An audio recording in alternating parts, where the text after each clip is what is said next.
Assalamualaikum warahmatullahi wabarakatuh. Selamat pagi sahabat semua.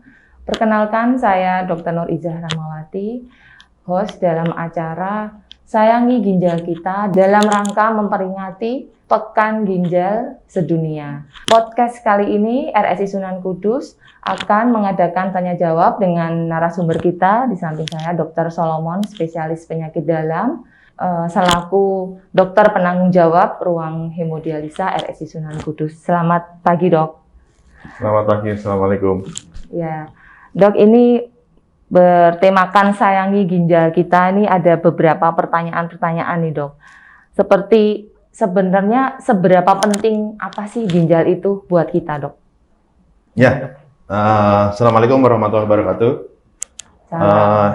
Ini alhamdulillah saya diberi kesempatan untuk menjawab beberapa pertanyaan tentang seputar ginjal. Ya, ginjal itu kan merupakan suatu organ yang terdapat dalam tubuh manusia, di mana dia bentuknya tuh kecil seperti buah mete, ya, buah mete terletak di pinggang manusia kanan dan kiri. Dia berfungsi untuk menyaring darah, mengeluarkan racun-racun, mengeluarkan kelebihan cairan yang tidak diperlukan oleh tubuh melalui air kencing. Mungkin itu pertanyaan yang pertama. Kurang lebih seberapa tuh, Dok? Mete kan kecil banget tuh, Dok. Kira-kira segenggaman atau seberapa, Dok? Ya, agak gede dikit ya, tapi bentuknya menyerupai menyerupai ya, kacang Dok, ya? mete. Oke. Itu bagaimana, Dok, supaya ginjal tetap terjaga, jangan sampai ada yang namanya gagal ginjal itu, Dok?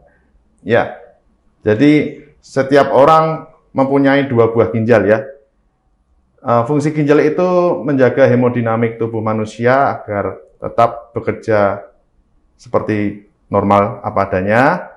Nah, bagaimana caranya kita mencegah dan merawat fungsi ginjal agar terhindar dari penyakit? Yang pertama, kita harus pola hidup sehat, ya, makan makanan yang sehat, ya, hindari rokok, minum minuman bersoda, minum minuman keras, ya. Dan untuk penderita-penderita yang memiliki komorbid seperti darah tinggi, penyakit-penyakit kencing manis, itu harus terkontrol baik itu darah tinggi maupun kencing manisnya. Karena apa? Karena pada pasien-pasien penderita kencing manis dan hipertensi, itu nanti kalau apabila tidak terkontrol, maka akan takutkan adanya komplikasi yang menyebabkan kelainan di ginjalnya. Itu.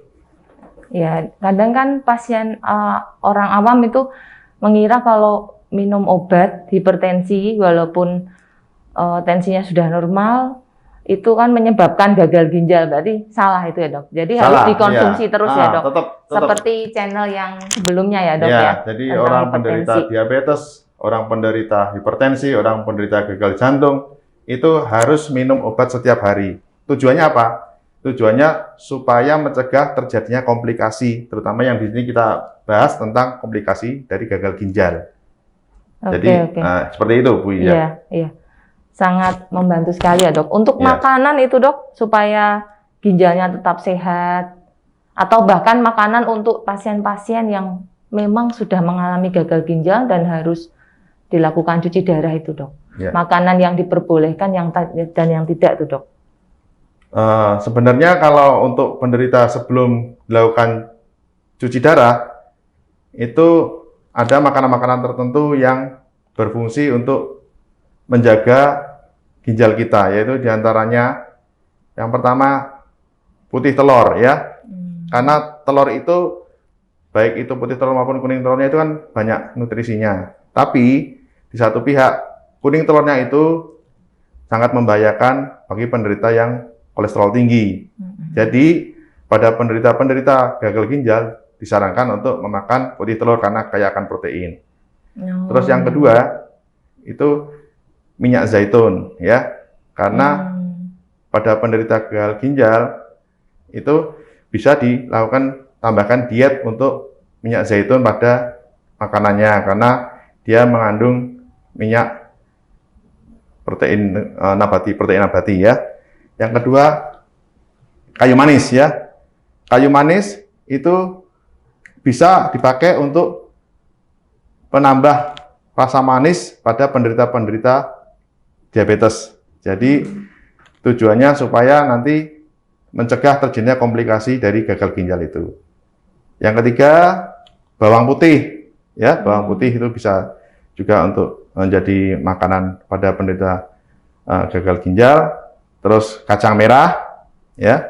Nah, terus ada yang namanya buah cranberry ya. Dia mengandung bahan-bahan yang bisa menyebabkan ginjal itu berfungsi dengan baik, ya.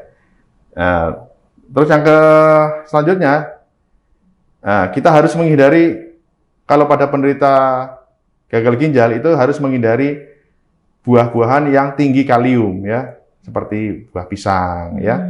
Jadi itu harus dihindari pada penderita gagal ginjal. Terus proteinnya, kalau yang sudah dilakukan hemodialisa, itu sebaiknya proteinnya kurang lebih 1,2 gram per kilogram berat badan per hari untuk yang sudah menjalani cuci darah. Tapi untuk penderita yang belum mengalami cuci darah atau belum mengalami hemodialisa, tapi sudah ada gangguan ke arah gagal ginjal, itu disarankan untuk mengkonsumsi proteinnya sebesar 0,8 gram per kilogram berat badan per hari.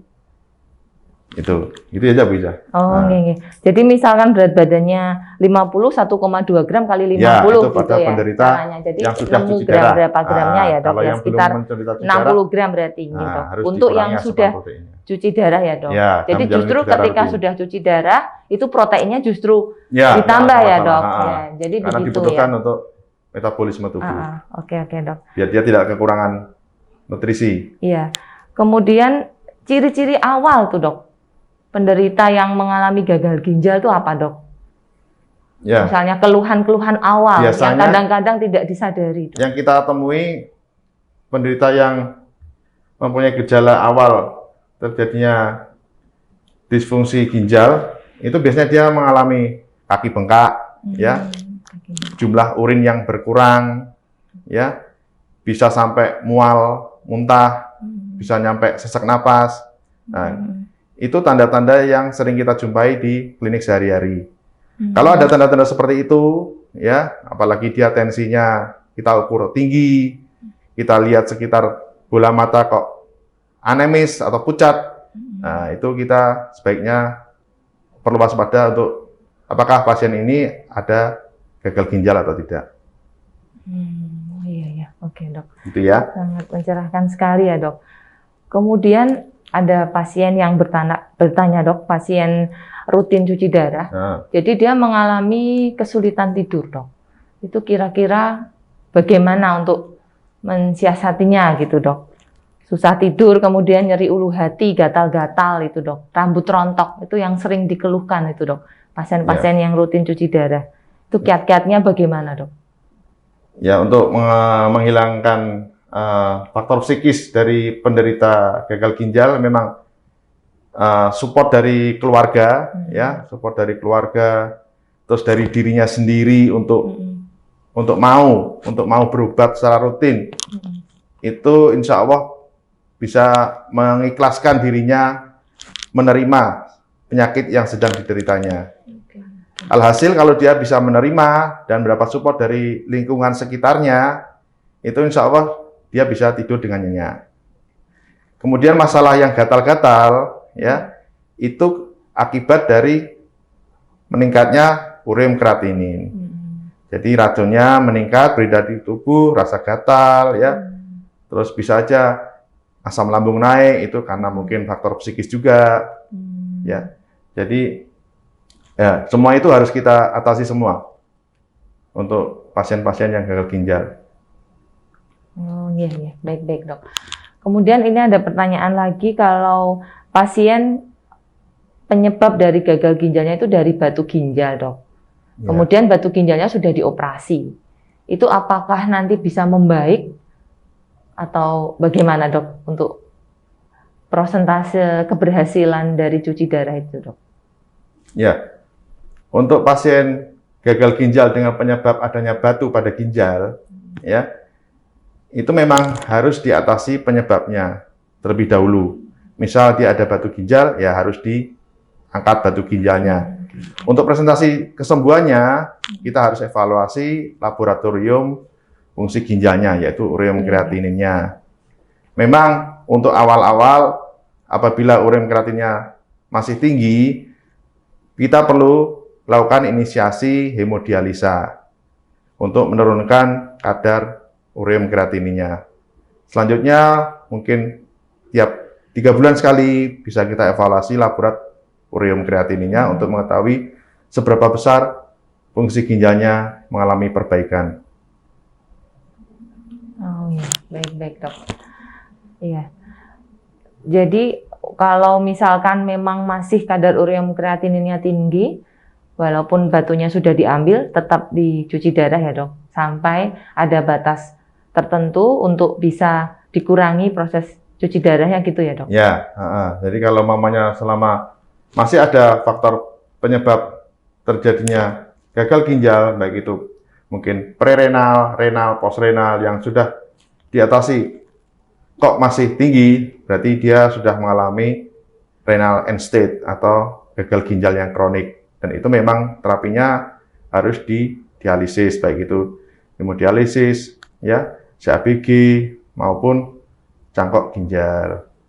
Jadi ini untuk kiat-kiat apa dok nih, supaya kita semakin lebih menyayangi ginjal kita dok, supaya jangan sampai nih terkena gagal ginjal.